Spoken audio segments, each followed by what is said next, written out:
Welcome to How I Built My Fundraising Consultancy, the stories behind the people driving results in the nonprofit sector. And the number one reason for that 60 to 90% attrition, it's just like fundraising. There's a lack of relationship.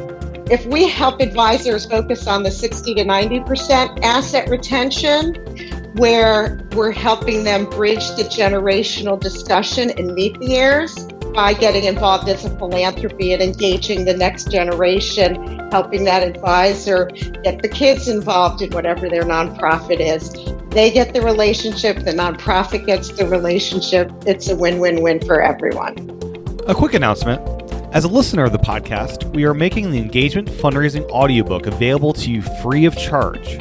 Just go to imarketsmart.com/exclusive-podcast-offer.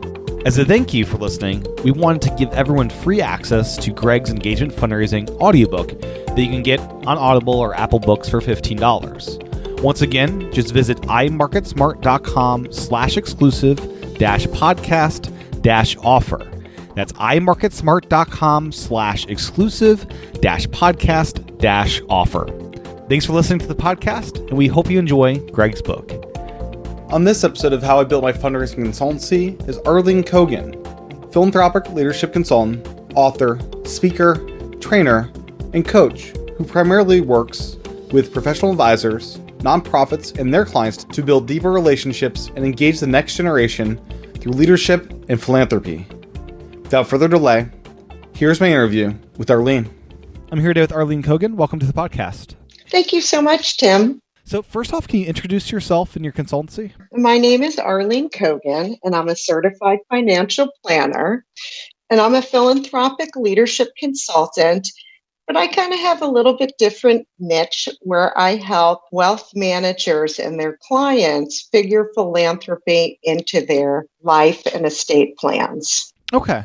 And I was looking over your previous work. What inspired you over a decade ago to transition over from the banking industry to working with nonprofits? What inspired me is my daughters. I have two beautiful daughters who are now in college. I went from Wall Street to Main Street, and on Wall Street, I experienced sexual harassment, the glass ceiling, anti-Semitism. When we moved out to the West Coast to Oregon, I wanted to make sure my daughters had the opportunity to have a job they love, got compensated fairly, and didn't have to deal with all that other stuff. They're my true inspiration for making a career switch. And one of your earlier jobs in nonprofits was director of gift planning at Oregon Community Foundation. How did that work kind of impact what you do today in consulting? The Oregon Community Foundation was a dream job and taught me so much about the nonprofit world. And one of the main things that it taught me was the lack of communication between individuals, wealth managers, financial advisors, and nonprofit. Repeatedly, I would see advisors looking at philanthropy as kind of a loss of assets under management. But in reality, philanthropy is a great way, it's a great tool for advisors to incorporate deeper relationships and engage the next generation. And they can use it to strengthen their businesses. And just having that banking background and then moving over to nonprofit, I was able to understand the communication and see that there was this huge missing piece out there that needed to be communicated. In that banking background, that allows you to more easily speak in terms that wealthy people would understand as far as philanthropic giving? Oh, yeah. I spent 20 years in the trust and investment world. People don't end up in the trust world by accident. Spent 20 years there and came up with the term, let's put the fund back in dysfunction, because there's this lack of communication amongst family members. In the trust department, it's kind of this neutral place where you can communicate values and ideals. And working in that world, I saw so many families frozen beyond the family situation that philanthropy couldn't be included in the plan. And it was pretty stunning to me to say, hey, there's these great tools out there and you can actually accomplish both. Here's how you do it. And by instituting, structure and education that you could take care of a loved one, a child who failed to launch, increase your retirement and leave money to charity. Like, wow, isn't that the panacea, right? A win-win-win. You take care of yourself personally, financially, and you create a legacy. It's amazing. Yeah. So in a month or so, you're releasing a new book, Give to Live. What was that process like for writing it? It was a very interesting journey. I'm not a natural writer. I started out as a photography major in college because my college application, I had to submit photos and didn't have to write an essay. There you go. What's the audience for Give to Live? The audience for Give to Live is clients and givers, donors. It's really geared towards people like you and me and our parents who want to have a purpose and meaning, and we don't know how to do it. And our advisors don't necessarily know how to have that conversation.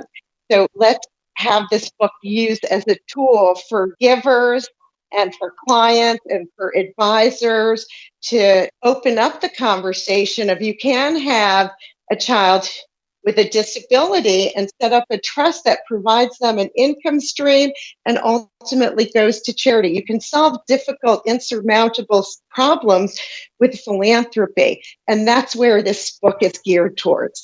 Now, is your business focused in the local region of the Portland, Seattle area, or do you have clients outside of that direct area? On my business card, it says, changing our world through leadership and philanthropy. So I am not local. I will go and train any organization or speak to their clients and donors that want to open up that money to more giving. And then one question I had, I noticed your logo on your website is a pomegranate. And I love kind of the story you have behind it, the symbolism for abundance, learning, and wisdom. Has this always been something you've thought of in this way? Pomegranate is such an interesting logo, and the person I hired to help me brand came up with that, and it was perfect, primarily because I'm Jewish, and in the Jewish tradition, pomegranates have so much symbolisms. It tied in so nicely. And there's so many cultures and religions that have strong ties to a pomegranate. I get asked all the time various things like, oh, are you from fill in the blank? Because they're so closely related to pomegranates. So it's kind of a conversation starter almost with your clients. Yes, it's definitely a conversation starter. And do you use it in any other ways, like as part of like a thank you package after you get a client up and running? I have pomegranates on my thank you cards. I've looked into using pomegranate, like having pomegranate gum as a leave behind, but it really tasted awful. So I didn't use it in that way, but I'm looking to integrate it into other activities and exercises for sure. Yeah. So what is your marketing approach? How do you find new clients these days? So most of my marketing comes from referrals. Right? It's a relationship basis. And how'd you do that foundational work of getting the initial clients to get those referrals? Oh, well, you know that saying, 20 years of hard work, you become an overnight success? Yeah. It's really 20 years of hard work, showing up to organizations, getting involved, that has built my network over time. And it's, one handshake at a time. Now, if you were starting fresh, is there anything you'd change back from that first year in your consultancy? I'm a loyal learner, and it takes me a really long time to get the message. It's time. But would I change any of it? No, because ultimately, I think I went through the process and journey I needed to go through to get out on my own and trust myself. And what was the process like of actually making the switch to running your own business? For me, that was a particularly challenging one because I come from a family of business owners. My father was in food manufacturing, and when they sold their business, he was in business with his brother. And when the business was sold, we stopped talking to that side of the family. I never wanted to be on my own, because if you're on your own, you stop talking to people. So for me, it was a long process, and I had a number of different coaches along the way: executive coaches, career coaches, business coaches, book coaches, to really help me through the process. And what was the biggest business lesson you had during that first year? Hard work gets you there. It's a numbers game, whatever it is you're doing. And if you just stay focused, you'll get it. You'll get there. And I kind of feel the same way with the book as well. You got to stay focused and just do the work, and you'll get there. Now, what's your typical schedule like these days? Well, what I love about being my own boss is I can figure in whatever I want on the calendar, but I always have stuff figured in, whether it be working on the book when I was full speed with that, to outreach, to working with my current clients. And I have my calendar broken into 4 areas of focus: my current clients, my professional networking, my books and speaking, and then my mastermind groups. And if I'm not doing an activity towards one of those 4 things, then I am not using my time wisely. What advice would you give for those wanting to make this jump to starting their own consultancy? It's great. Do it. Get the support you need. It has so many benefits. There's so many messages and perspectives that need to be shared. It's the best thing I ever did. And I went from having a dream job at the Community Foundation to creating a dream life. This episode is brought to you by us here at MarketSmart and Engagement Fundraising by Greg Warner. In this quick break, I want to remind everyone to go to imarketsmart.com/exclusive-podcast-offer to download the Engagement Fundraising audiobook for free. This offer is only available to listeners of the podcast. It's our way of saying thank you for listening, and we really hope you enjoy the book. Once again, go to imarketsmart.com/exclusive-podcast-offer to take advantage of this promotion, available only to listeners of the podcast. Now, back to the episode. And with that, let's jump to the lightning round, just a series of quick questions and answers. Sure. What book would you recommend to those getting started, and why? This is a little hokey, but I would recommend Intentional Living by John Maxwell. It kind of brings you through the path of what do you want to create in about 10 chapters, and you could really go deep into it. I've created a mastermind around it, but I think it really helps people either figure out they're staying in their career and taking it to the next step, or how do they want to show up. It gives some really good advice. What's your favorite personal productivity habit? Make calls. Just make the calls, block it off. Here's my tip. I have to make calls and I don't want to talk to someone. I call during the lunch hour sometimes because I know they won't pick up, but at least I'm checking the box to make the call. What's your favorite monthly service or subscription you're signed up for? That was a really tough question because I go all over the board, from like the nerdy stuff, like the Trust and Estate magazine, which has all the nerdy stuff in it.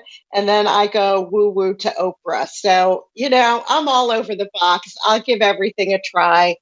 And I like to just do a lot of little different things like that. And what's one of your most important passions outside of your work? I look at women's issues. Planned Parenthood is huge. I look at all the anti-Semitism, and I look to support, Jewish congregations and synagogues. And, issue near and dear to my family is mental health issues. So that is a key thing I focus on as well. Tea or coffee? It depends on the time of day.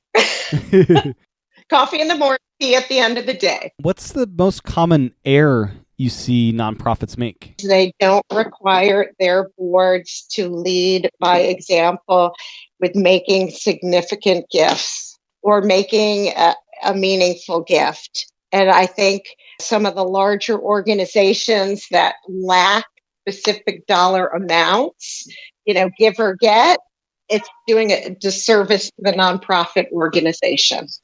And what charities do you admire or support?